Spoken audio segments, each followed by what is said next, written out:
The dog was dead. There was a garden fork sticking out of the dog.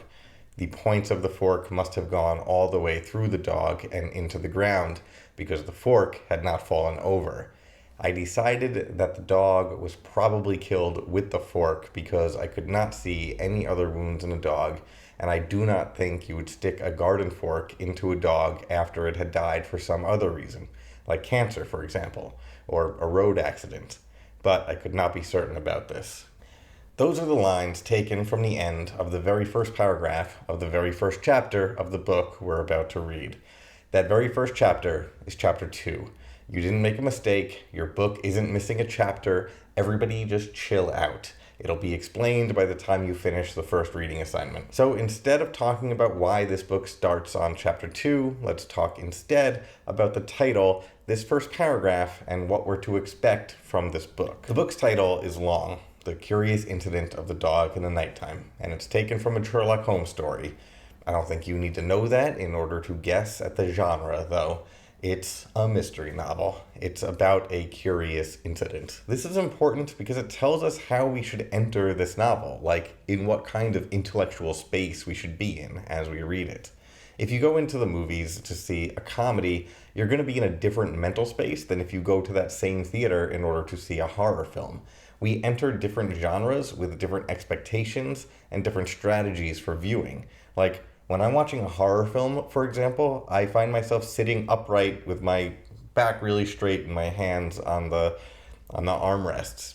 But while I'm watching a comedy, I'm careful about when I take a sip of water. I don't want to have to spit it out in order to laugh. Those are examples of genre changing my physical behavior, but genres also change the way that we read a story, a movie, book, TV show, it doesn't matter, on an intellectual level.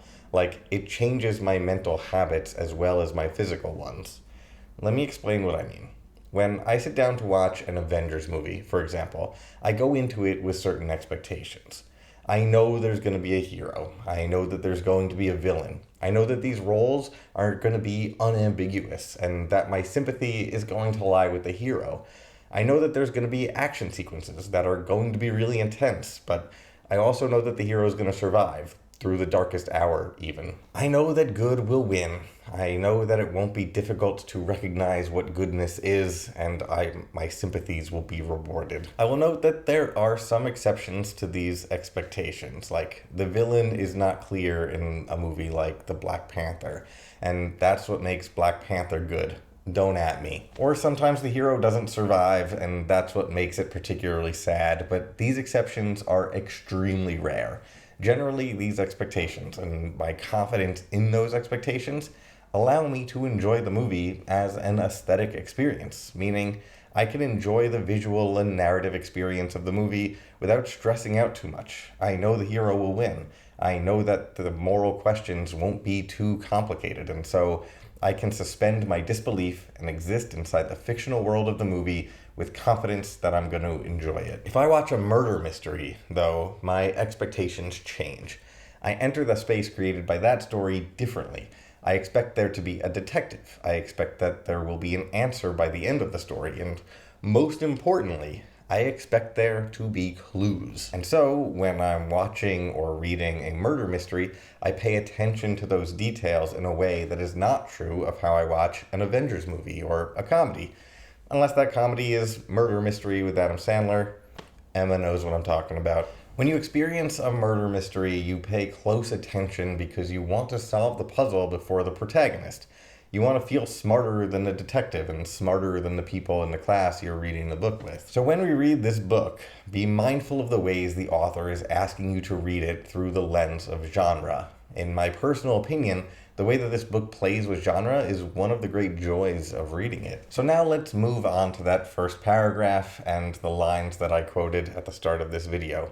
The book is written in the first person, meaning we have a narrator who is a character in the story, and we will only know and see what that character knows and sees. You'll also notice that this narrator is a very particular writing style. Short sentences, absolutely no ambiguity. He says, "The dog was dead. There was a garden fork sticking out of the dog," rather than, "The dog was dead. There was a garden fork sticking out of it, which seems like the more conversational way of saying that.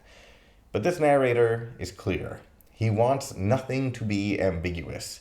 So you can imagine this is kind of the perfect narrator to have for a murder mystery. There is a strong attention to detail. He's presenting us with the facts of the case without any judgment. He even admits in that last line of the paragraph when he says, "But I could not be certain about this." He's being as objective as he possibly can be, giving us only the facts and his observations. The thing is, though, this narrator is kind of unreliable. As you will soon find out, he's honest, for sure, but being reliable and being honest are decoupled in this book, and that's one of the things that makes it interesting.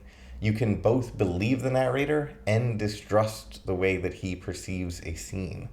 So you're going to start reading this week, and I want you to identify in what ways the narrator is unreliable, and identifies the ways that the author uses the genre of murder mystery to change the way that you experience the book. I don't really know how to end this, so smash that like button,